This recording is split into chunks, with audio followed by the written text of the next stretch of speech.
Assalamualaikum warahmatullahi wabarakatuh. Pada kesempatan kali ini, saya akan menyampaikan materi mengenai ekoenzim, mulai dari pengertian, manfaat, hingga cara pembuatannya.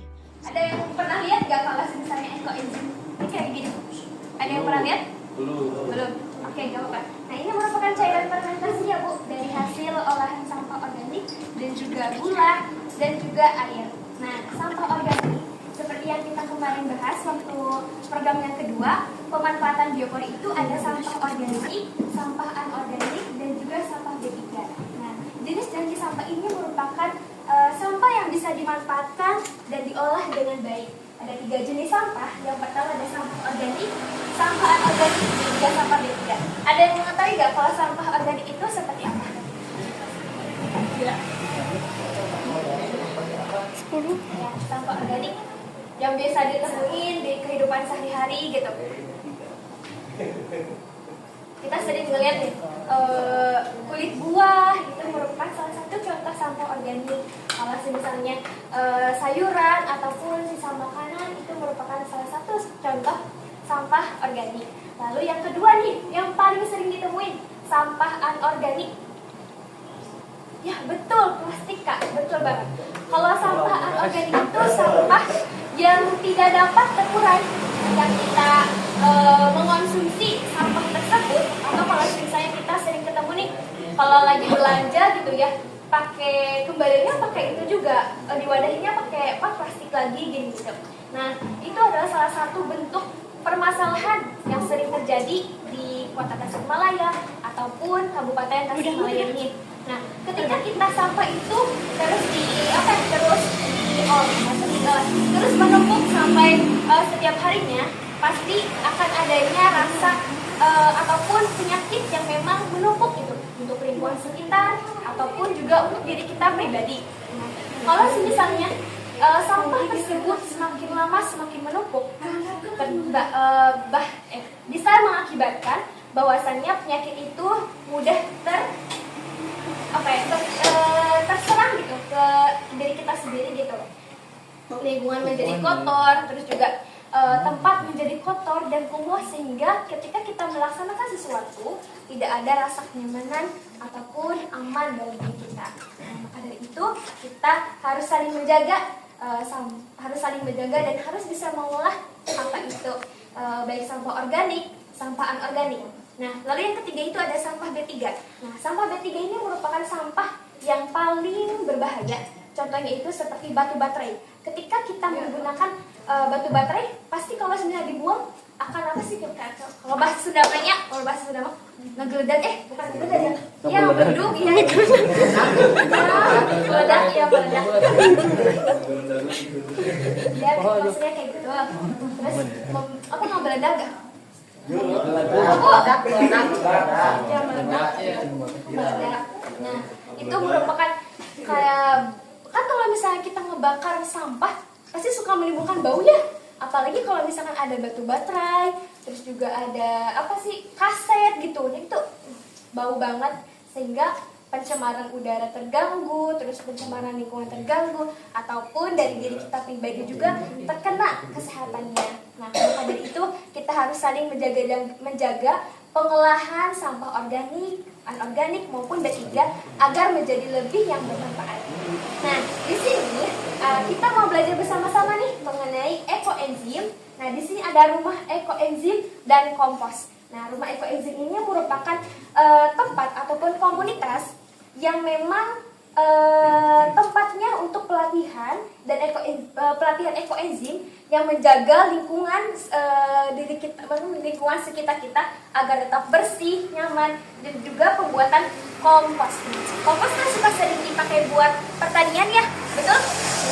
Betul. Biasanya kalau di pertanian itu komposnya kompos kimia. Tergantung. Iya pupuk. Pupuk kimia gitu. Nah, ini rumah ekoenzim dan kompos. Nah, rumah di sini tuh bukan cuma bangunan, tetapi kita juga ruang belajar untuk praktik langsung, tempat warga bisa mengenal, mencoba, dan memproduksi ekoenzim dan kompos dari limbah rumah tangga sendiri.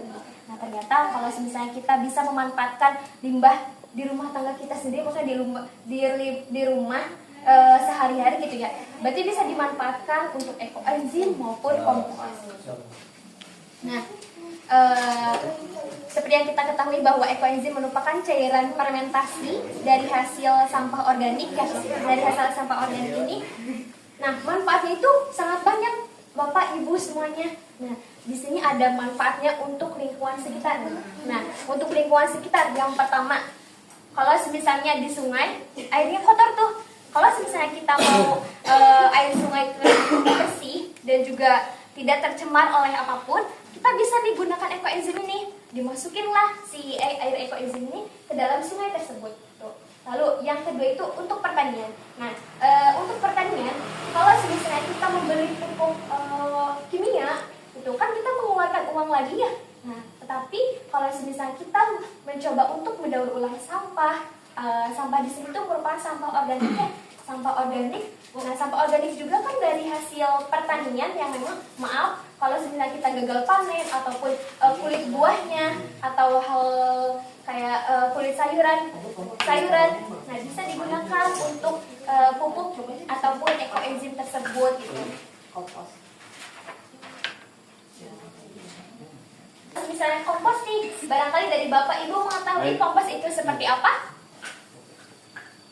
Kompos, ada yang mengetahui gak kompos itu apa? Kompos? Daun-daunan. Oh iya betul ini. Nah, kompos itu bahan organik yang telah mengalami proses seperti bakteri dan jamur hingga menjadi pupuk alami yang kaya akan unsur hara tersebut. Nah, itu sangat banyak banget, ada 1000 manfaat kalau misalnya Bapak Ibu akan mengetahui hal tersebut bahwa ekoenzim itu memiliki 1000 manfaat. Banyak banget manfaatnya dan aku juga alhamdulillah pernah merasakan manfaat tersebut. Nah, kira-kira apa aja sih untuk pembuatan ekoenzim itu, bahan apa aja yang bisa digunakan untuk ekoenzim? Yang pertama ada buah-buahan. Nah, buah-buahan, misalnya kita mau mengumpulkan 3 kilo 600 gram untuk buah-buahannya, lalu si buah-buahan tersebut dipotong kecil-kecil, ada 5 jenis. Contohnya seperti buah pepaya yang kita yang AAA, potensi pemuda-pemudi sini pertanyaannya kan pepaya, terus semangka, pisang, terus juga ada apa itu teh nam-nam, kalau di sini mah puki ya, puki. Searching mana? Terus yang kelima ada apa lagi itu teh? Mengkudu kalau di sini. Ya, mengkudu. Kalau di sini apa? Mengkudu. Pace, ya itu pace. Nah, itu manfaatnya banyak banget kalau misalnya kita bisa diolah menjadi sesuatu yang seperti ekoenzim ini gitu. Terus yang kedua pakai gula. Gula biasanya gula merah, gula kawung. Kalau di sini ya, betul nggak? Ya, gula kawung, gula merah. Terus gula molase. Gula molase. Terus yang ketiga itu ada gula merah tebu, gula merah tebu. Terus yang keempat itu ada di gula kelapa. Ya betul, gula kelapa bisa. Nah, jenis air. Lalu yang ketiga itu ada jenis airnya nih. Jenis air bagaimana yang kita bisa gunakan untuk pembuatan ekoenzim? Yang pertama air sungai bersih. Lalu yang kedua air hujan. Terus yang ketiga air sumur.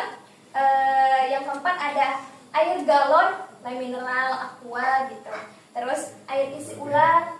Terus sama air PDAM yang diendapkan kadenya Bapak atau Ibu, jangan air yang dimasak, tapi air langsung dari sumbernya, dari sumber mata airnya, dari penciptanya langsung gitu. Terus selanjutnya aku mau ingin sharingnya mengenai apa yang telah aku rasain ketika aku membuat ekoenzim dan memanfaatkan sampah organik itu waktu aku mengikuti kegiatan komunitas Youth Environment Solution di bidang lingkungan. And by the time she wakes, I'll be halfway to my mama's home.